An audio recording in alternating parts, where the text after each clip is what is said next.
जय श्री राम भाइयों। तो कई दिन से जो है वीडियो लगातार चल रही थी, बीच बीच में गैप के साथ में जानकारी आपको पूरी मिल रही थी। आज जो है मैं तुम्हें एक नई चीज़ बताने जा रहा हूँ भाई, कि इनके खिलाफ जो आपके साथ जो फ्रॉड हो रहा है, क्योंकि बहुत सारे बच्चों के मेरे पे कॉल आ रही हैं यार। अभी एक ने बताया कि मोहाली में किसी सेक्टर में उससे 6 लाख रुपए ले लिए थे कहीं पे भेजने के नाम के, और फिर उन्होंने जो है अपना फ़ोन बंद कर लिया। और जब वो उनके पास गया, लड़का राजस्थान का था, तो भाई साहब वहाँ पे ऑफिस भी नहीं मिला। तो 6 लाख के 6 लाख जो है साफ़ होगी। तो मैंने उससे बोला FIR क्यों नहीं करी, तो बोलने लगा कि भैया पुलिस भी मिली हुई होती है, ये होता है वो होता है। तो जो भी उसने कहा, तो ये एक के साथ नहीं है भाई, ये पूरे भारत में सबके साथ है। तो अब आपको सबसे पहले काम क्या करना है, आपको एक रजिस्टर्ड जो कंपनी है इनकी, या जो रजिस्टर्ड एजेंट हैं जिन्होंने अपना जो है ना दर्ज कर रखा है अपने आप को कंपनी बना गया जैसे भी, तो उनसे एक तो वीज़ा लगवाओ आप। दूसरी एक बड़ी बात है भाई कि मैं आप लोगों के लिए काम कर रहा हूँ। अब आप लोगों को क्या है यार, मैं तो सबके लिए होगा उसमें, सभी का, जो किसी को नुकसान नहीं होने का।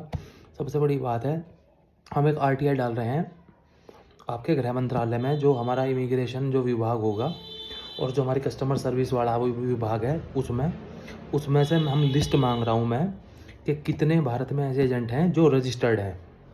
उसकी लिस्ट लगभग 1 महीने के अंदर मिल जाती है RTI से, बड़े आराम से मिल जाएगी, कोई बड़ी बात नहीं है।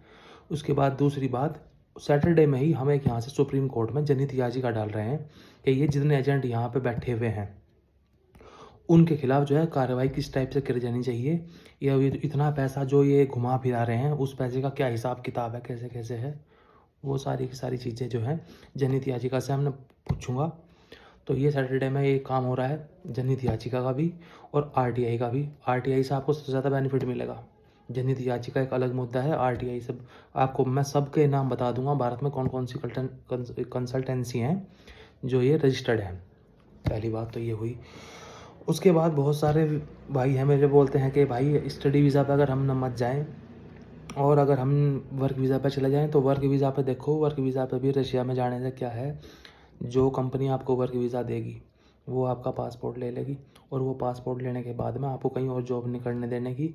और उसके बाद आप जो है परेशान हो जाओगे। अगर मान लो उन्होंने सैलरी अपने हिसाब से देंगे, काम अपने हिसाब से करवाएंगे, तुम्हारे पे एक ऑप्शन बचेगा घर आने का, तुम्हारे पे दूसरी जॉब का ऑप्शन नहीं बचने का। तो वर्क वीज़ा की कमियाँ ये हैं। एक भाई ने पूछा कि भैया गर्ल्स के बारे में बताओ कि गर्ल्स का क्या सीन है।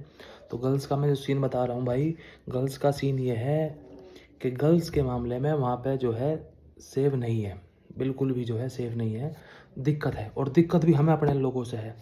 2 केस हुए हैं अभी, जो रशिया में रह रहे हैं उन्हें पता है, मैं बताने का नहीं भाई। दिक्कत भी हम ही कर रहे हैं वहाँ पे, मतलब हमारे ही देश की लड़कियाँ हैं और हम ही परेशान कर रहे हैं उन्हें। तो मत जाओ भाई, लड़कियों के लिए बिल्कुल मत जाओ। उसके बाद एक और चीज़ यार, मतलब हम लोग पता क्या कर रहे हैं, हम लोग अपने ही देशी की जो है इकोनॉमी को जो है डाउन कर रहे हैं। एक एजेंट मान लो खड़ा होकर यहाँ पे बोलता है कि मैं जो है 50 बंदे मेरे आ चुके हैं, मैं सैल्यू में 60 बच्चे आ चुके हैं, 70 बच्चे आ चुके हैं। अगर मैं 50 बच्चों की भी काउंटिंग करूँ, 3.5 लाख, 3 लाख से भी कर लो आप, तो उसने 1.5 करोड़ रुपया जो है हमारे इंडिया से कहाँ पहुँचवा दिया है, रशिया पहुँचवा दिया है। 1.5 करोड़ रुपये में से उसका कमीशन कितना हो गया, अगर 1,60,000 70,000 रूबल है, रूबल को कन्वर्ट करो लगभग इंडियन करेंसी के हिसाब से 1,40 के आसपास फीस है, लगभग 1.5 लाख रुपए की उसकी आमदनी है। तो 1.5 लाख रुपए की आमदनी है, 50 में करके देख लो आप कितना बैठ रहा है, लगभग 70 लाख 75 लाख रुपए की उसने जो है कमा लिए हैं 50 बच्चों से। हिसाब लगा के देख लो आप। और वो 75 लाख का हिसाब अगर वो इंडिया में कोई होता तो उसे गवर्नमेंट को हिसाब देना पड़ता। कैसे ये वहाँ पे जाके अपनी एजेंसी बना रहे हैं, ऑफिस खोल रहे हैं, और पैसा हमारा। तो भाई लगवाओ वीज़ा, कोई दिक्कत नहीं है, इंडियन एजेंट से वीज़ा लगवाओ। कुरुक्षेत्र में बैठे हुए हैं, दिल्ली में बैठे हुए हैं, तुम्हारा ये काम 2.5 लाख रुपए में कर रहे हैं भाई।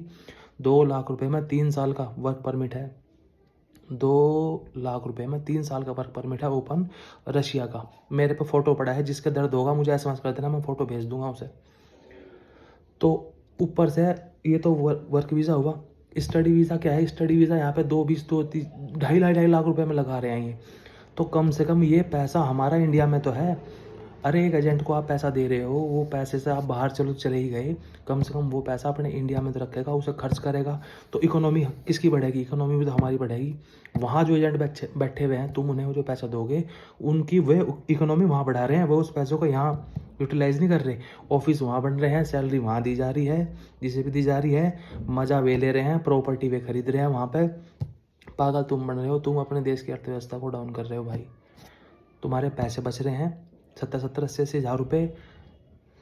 थोड़े दिनों में तुम्हें नाम भी बता दूंगा मैं कि गुड़गांव में कौन सी एजेंसी है जो 2.5 लाख रुपए के आसपास स्टडी वीज़ा दे रही है, 2 लाख रुपए में वर्क वीज़ा दे रही है। और जालंधर में बात कर लो यार, जालंधर में सर्च कर लो कौन सी कंपनी है, मेरा नाम नहीं याद रहता, लिखी हुई है, बता दूंगा मैं। तो बाहर वालों को 3.5 लाख रुपए जो वह वहाँ बैठे हुए हैं, उन्हें 3.5-3.25 लाख रुपए क्यों दे रहे हो? क्यों अपने देश की अर्थव्यवस्था को डाउन कर रहे हो भाई? और ऊपर से किसी को एडवांस मत दो, बहुत बड़े बड़े फ्रॉड हो रहे हैं। एक ग्रुप भी बना लिया है एक भाई ने, अमित नाम से है वो, रशिया में। लगभग वो पूरा जो है रोज़ कुछ ना कुछ न्यूज़ उसमें आती रहती है। तो भाई अपना देखते रहो कैसे कैसे तुम्हें क्या करना है। बाकी मैं यही कहूँगा, मत जाओ वहाँ पे, कोई और देश पकड़ लो। और मैं तो ये कहना चाह रहा हूँ यार, तुम्हारा 3.25 में अगर कोई रशिया का आदमी काम कर रहा है ना, और तुम इस देश के हो, मैं तो कह रहा हूँ तुम 3.30 में यहाँ काम करवा लो उससे। कम से कम वो पैसा इंडिया में तो रहेगा, वो पैसा इंडिया से बाहर तो नहीं जा रहा। कितना पैसा बाहर जा रहा है तुम सोच भी नहीं सकते भाई। इसकी सारी RTI जो है सब मैं लिस्ट मंगवाऊँगा एजेंटों की, कृपया करके उन्हीं एजेंटों से काम करवाएं जो रजिस्टर्ड हैं। अनरजिस्टर्ड से काम मत करवाओ भाई बिल्कुल भी। और फिर मैं तीसरी बार कह रहा हूँ इस वीडियो में, काम इंडियन एजेंट को दो अगर तुम्हें जाना है। बाहर वाले को पैसे देकर क्यों पैसा बाहर भिजवा रहे हो भाई? मत करो ऐसा ही काम। और हाँ, एक चीज़ तो मैं भूल गया, अभी एक वीडियो देखी है यूट्यूब पे भाई, वो खड़ा हुआ है बर्फ़ में, वो कह रहा है कि मेरे 4,000 रुपये कमाता हूँ, 5 महीने हुए हैं मेरे KFC में। जो रशिया में हैं, KFC में काम कर रहे हैं, वो कमेंट करके मुझे एक बार जरा बता देना 4,000 रुपये तुम्हें किसको मिल रहे हैं। और तो और बताऊँ, अब क्या है, अब KFC वाले 12 घंटे काम नहीं करने दे रहे, 8 घंटे काम करने दे रहे हैं। उनके पास जो है ग्राहक जो है कम है।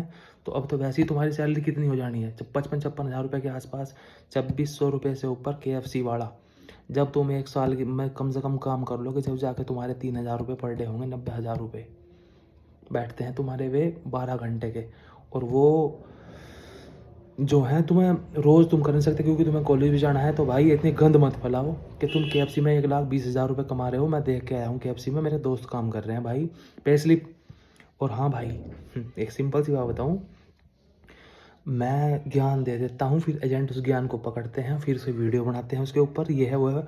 तो अब ज़रा मैं एक चीज़ कह रहा हूँ, अब ये जो 1,20,000 रुपये जो कमा रहे हैं ना KFC में, ज़रा ये अपनी पे स्लिप दे दें, पे स्लिप दे दें अपने एजेंट को, निकल ले मेरी जो है पे स्लिप भेज के दिखा दे कि मुझे 1,20,000 रुपये मिले हैं, मैं तो जब मान लूँ। और एक मत भेजना, 2-4 भेज देना, किसी एक का किसी के दूसरे के नाम से भेज दियो। नहीं कमा सकते तुम 1,20,000 रुपये, तो इतना गंद मत फैलाओ, इतना झूठ मत बोलो पैसे के चक्कर में, जो तुम धरती में ही गड़ जाओ भाई। मत बोलो इतना झूठ।